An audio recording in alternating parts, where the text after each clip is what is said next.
हम पहुंचे हैं असम की राजधानी गुवाहाटी से 60 किलोमीटर दूर पोबी तोरा अभयारण्य में। चिड़ियों के चहचहाने से सुबह 5 बजे ही आंख खुल गई। कमरे की खिड़की खोली तो दिखा पूरा इलाका धुंध की सफेदी में डूबा है। वन विभाग के हाथी को मौसम खूब रास आ रहा है।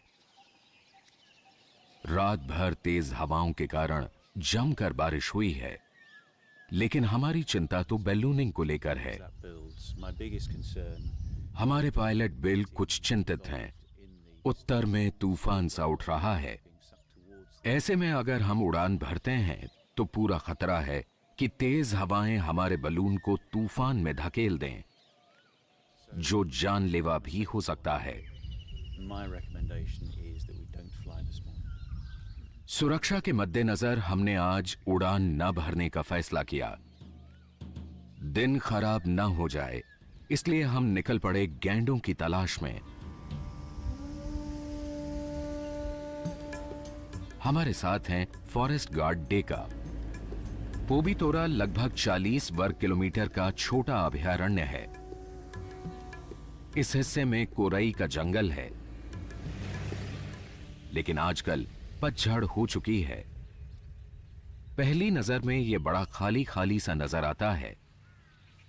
डेका हमें ऐसी जगह लाए हैं जहां अक्सर गैंडे आते जाते दिख जाते हैं। तभी कुछ दूर एक गैंडा आता दिखाई दिया। घास के मैदानों के इस जानवर को पेड़ों के बीच देखना एक अनोखा अनुभव है। आमतौर पर ये अपनी चुनी हुई पगडंडियों का इस्तेमाल करते हैं, और तो और ये गोबर भी एक ही जगह करते हैं। ये सब फ्रेश किया हुआ है, नहीं? फ्रेश है। ये ढेर महीनों नहीं सालों पुराने भी हो सकते हैं। डेका पूरी तरह सतर्क है। दरअसल ये जरा सी बात पर भड़कने वाला गुस्सैल जानवर है। राजेश को पीछे पत्तों में चरमराहट सुनाई दी।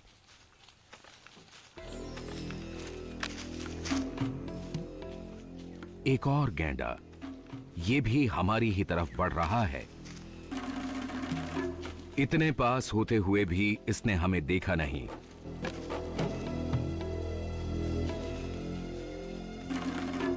गैंडे की नजर कमजोर होती है, पर सूंघने की शक्ति काफी तेज। हवा में हमारी गंध ने इसे चौंका दिया।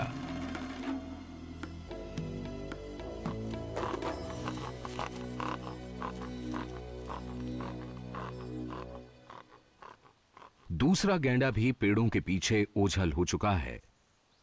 खतरा टला। डेका ने गन अनलोड की।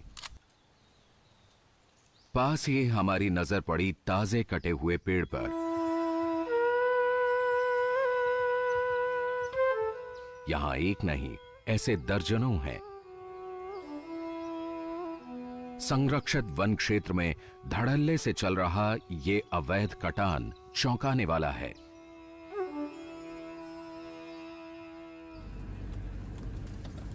हम पोबी तोरा के एक और हरे भरे हिस्से की ओर निकल पड़े हैं। दुनिया भर में गैंडों की 5 प्रजातियां मिलती हैं, लेकिन इनमें एक सींग वाला भारतीय गैंडा डील डॉल में दूसरे नंबर पर है। इसका मुख्य भोजन घास है। पोबी तोरा सैंक्चुरी आसपास के गांवों के मवेशियों के लिए खुली चरागाह है। जंगली भैंसे के लिए तो यह पालतू भैंसों के साथ मेल जोल बढ़ाने का भी मौका है।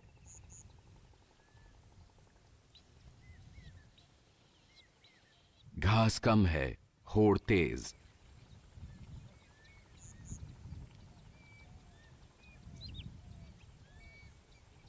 पालतू जानवरों से यह करीबी संपर्क अभयारण्य के जानवरों के लिए बीमारियों की आशंका भी बढ़ाता है।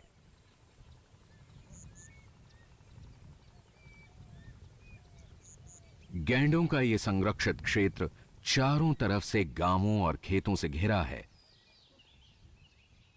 अंदर चारे की कमी हो तो भला ये खेत गैंडे को क्यों नहीं ललचाएंगे। एकदम पूरा खेत खाया है। साफ। हाँ, रास्ता का बगल में हाँ हाँ एकदम वो जो घर देखा है ना, हाँ। वो वहाँ तक हमारा खेत है, सब खाया है, सब खा गया वो। उसमें 4 बीघा जमीन बिल्कुल से खत्म कर दिया। तो नुकसान होता है बहुत। हाँ, वहाँ का तो हम छोड़े दिया है, लेकिन यहाँ में इतना नुकसान है।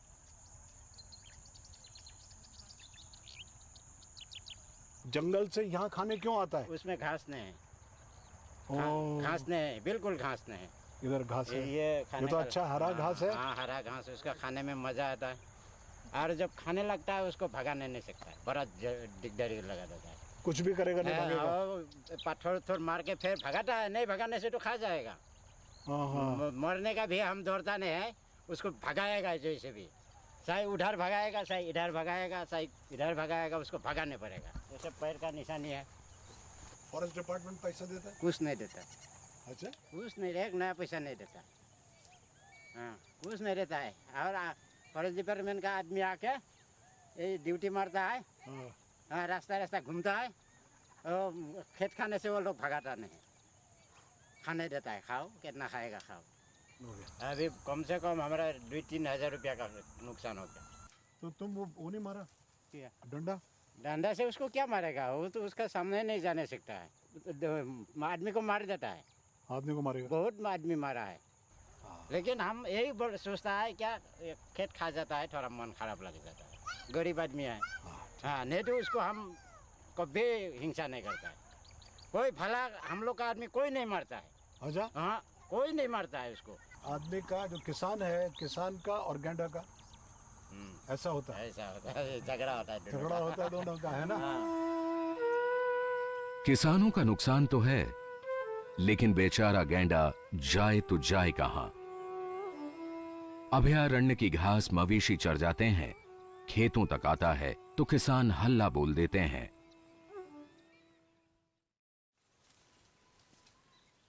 पोबीतोरा के दलदली इलाके विभिन्न प्रकार के पक्षियों को अपनी तरफ आकर्षित करते हैं।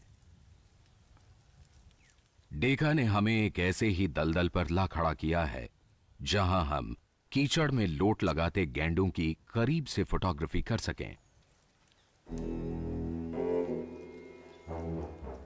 गैंडे की जिंदगी का एक बड़ा हिस्सा पानी, कीचड़ और दलदलों में बीतता है। इनके अपने अपने पसंदीदा ठिकाने होते हैं।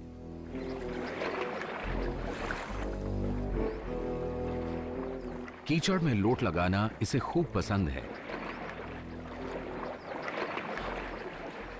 इसका दोहरा फायदा है, ठंडक देने के साथ साथ कीचड़ का लेप मक्खी मच्छरों के हमले को भी बेअसर कर देता है।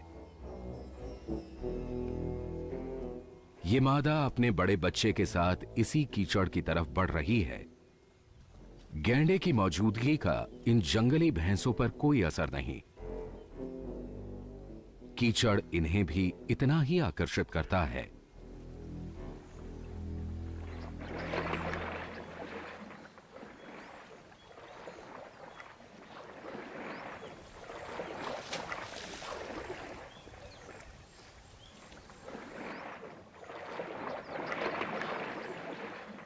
इसके पुट्ठे पर कुछ लगा हुआ है। टेलीफोटो लेंस से देखने से पता चला कि वो एक बड़ा घाव है और उससे खून रिस रहा है। मैंने देख करके उसको फला से मार दिया है। ऐसे फला उसका साथ ही लग गया, बस सेंचुरी में चला ये है, फिर गया था। अभयारण्य के जानवर पर भाले से हमला बात विचलित करने वाली है। समझ नहीं आता कि इसका अब तक इलाज क्यों नहीं हुआ।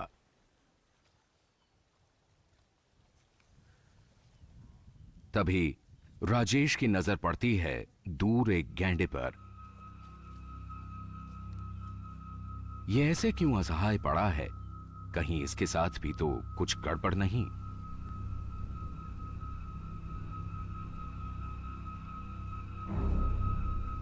शायद ये बूढ़ा है। राजेश सोच समझकर एक एक कदम बढ़ रहे हैं।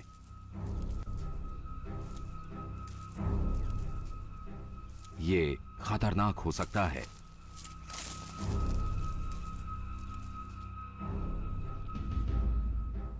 अरे ये तो ठीक ठाक है।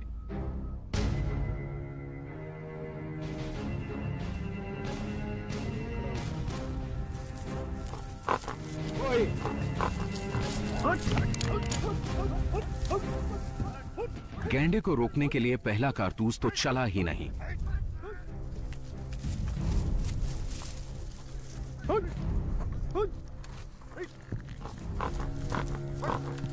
राजे राजे राजे राजे राजे हट हट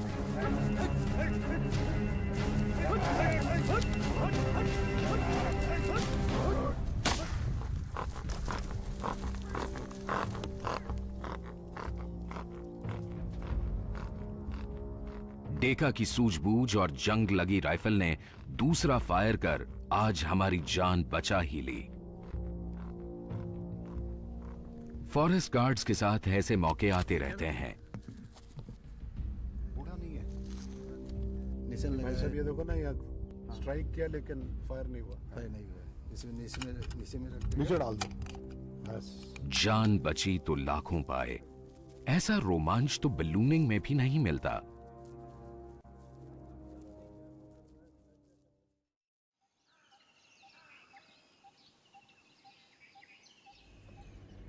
रात फिर जोरदार बारिश हुई। हम गुब्बारे के साथ अपनी किस्मत आजमाने के लिए निकल पड़े हैं। रास्तों की हालत बहुत खराब है। गाड़ियां कीचड़ में फिसल रही हैं। 1.5 क्विंटल साजो सामान से लदी हमारी पिकअप तो फंस ही गई।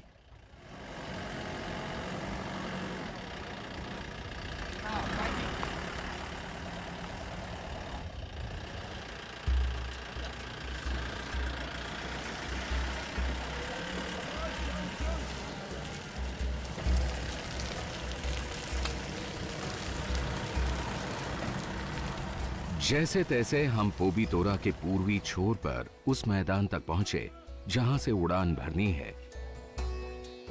हम 2-3 दिन से बलून उड़ाने की कोशिश में थे, इसलिए अजीबोगरीब सामान से लदी हमारी गाड़ियां यहां के लोगों के लिए कोई नई चीज नहीं रह गई थी। सब जानते थे कि ये वही बलून वाले हैं।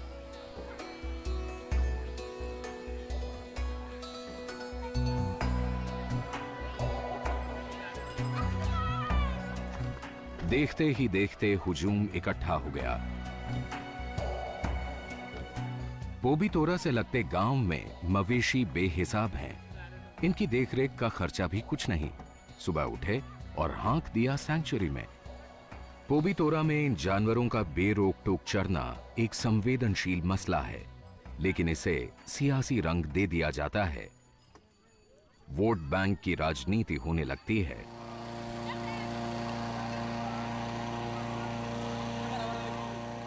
लोग लालायित हैं करीब से देखने के लिए।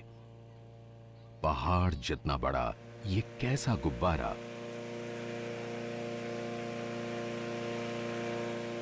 असम का ये मियोंग जिला काले जादू की जमीन कहा जाता है। हमारा आग उगलता हुआ विशाल बलून भी इन्हें शायद जादू ही लग रहा हो।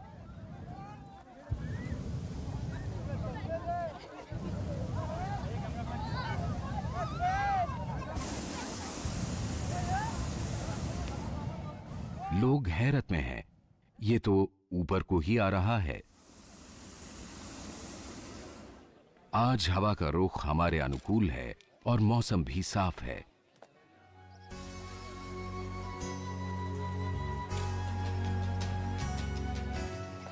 बास्केट ने जमीन छोड़ी और हम इस हैरान हुजूम को छोड़ पोबीतोरा की तरफ चल दिए।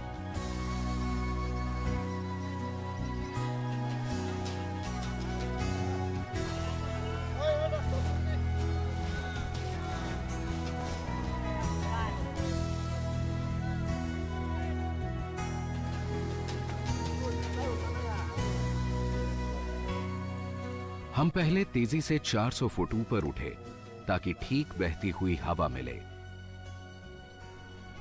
यहां से नजारा गजब का है, लेकिन काफी धुंधला। फोटोग्राफी में मजा नहीं आएगा। Unless a little low, हमने बिल से बलून कुछ नीचे ले जाने के लिए कहा।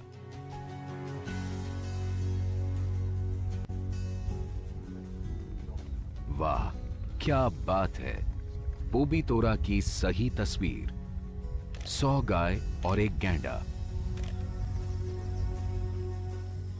बलून को देखकर ये नर कुछ ज्यादा ही उत्सुक है।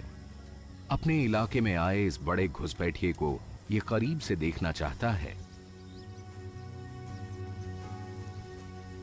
बार बार पेशाब कर शायद ये अपने इलाके पर हक जता रहा है, या हमें एक चुनौती तो नहीं दे रहा।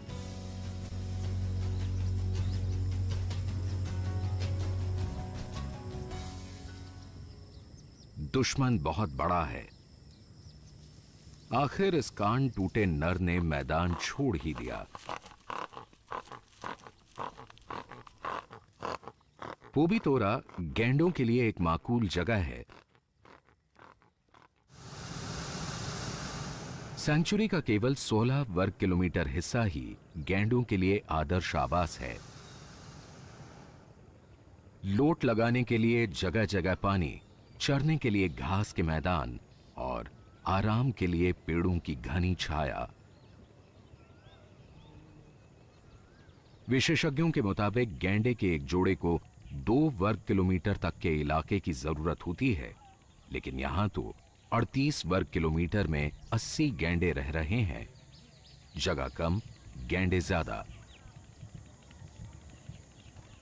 इस अभयारण्य में घास के मैदान 67% हैं। 18% इलाके में जंगल है, बाकी जमीन दलदली है। एक सुनियोजित कार्यक्रम के तहत पोबी तोरा से कुछ गैंडों को दूसरे संरक्षित वनों में भेजा जाना है। 2 गैंडे यहां से मनास नेशनल पार्क भेजे जा चुके हैं। हवा ने हमें 25 मिनट में ही पार्क के दूसरे छोर पर पहुंचा दिया।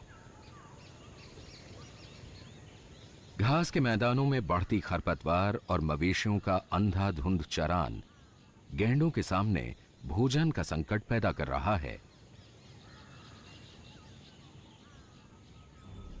हम उतरने के लिए जगह ढूंढ रहे हैं। दूर एक मादा अपने बच्चे के साथ बेफिक्र सुस्ता रही है।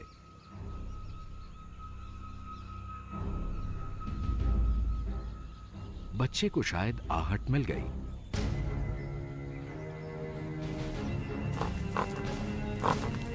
चौंकने के साथ साथ ये मुंह फाड़कर गुस्सा जता रही है। अगर इसका बस चले तो चबा ही डाले।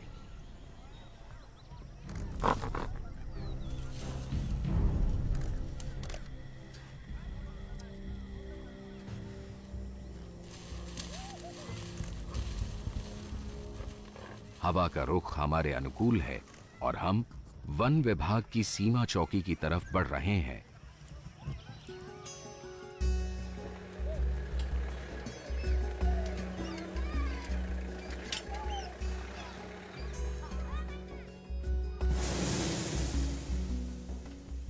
रंग बिरंगा विशालकाय बलून हर एक को आकर्षित कर रहा है।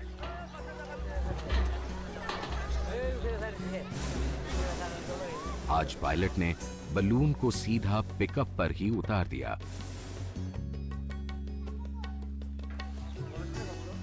इन्हें देखिए, ये तो बलून दिखाने के लिए अपनी बकरी भी साथ लाई हैं।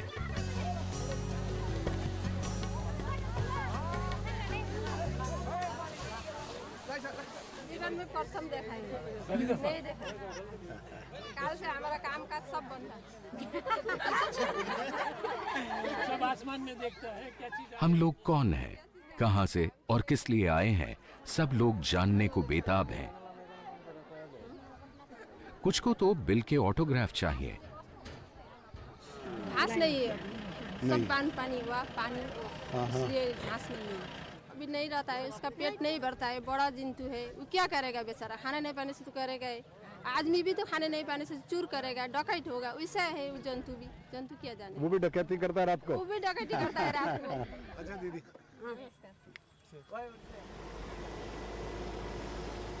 मौसम मेहरबान रहा और आखिर हम अपने अभियान में सफल हुए।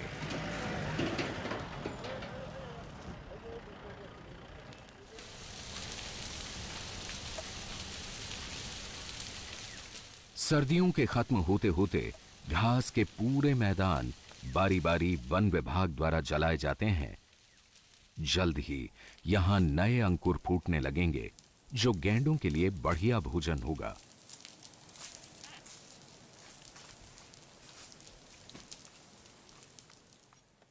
आग से भागने की बजाय इस मौके पर गैंडे और दूसरे जानवर यहां जुटने लगते हैं। दरअसल अध जली घास तपकर मीठी हो गई है। ये दावत जैसा है।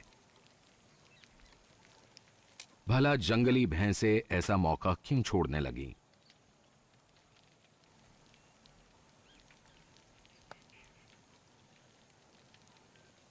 सींग की अंधाधुंध तस्करी के चलते इस शानदार जीव का अस्तित्व ही संकट में पड़ता जा रहा है।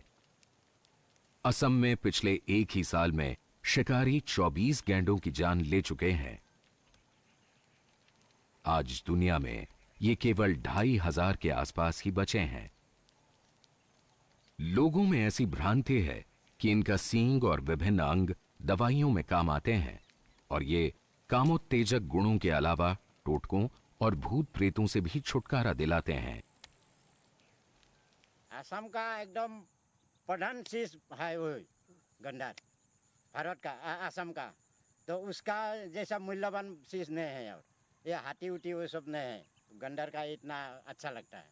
हाँ, लेकिन उसको भी आदमी मार देता है।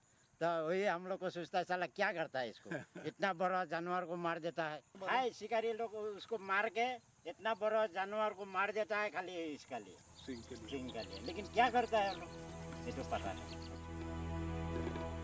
सूरज ढलने के साथ ही किसानों की चिंता बढ़ने लगी है। रात भर उन्हें गैंडों से अपने खेत बचाने हैं, लेकिन ये वक्त ऐसे उपाय ढूंढने का है जिससे किसानों की फसल, गैंडों की जान और असम की शान बची रह सके।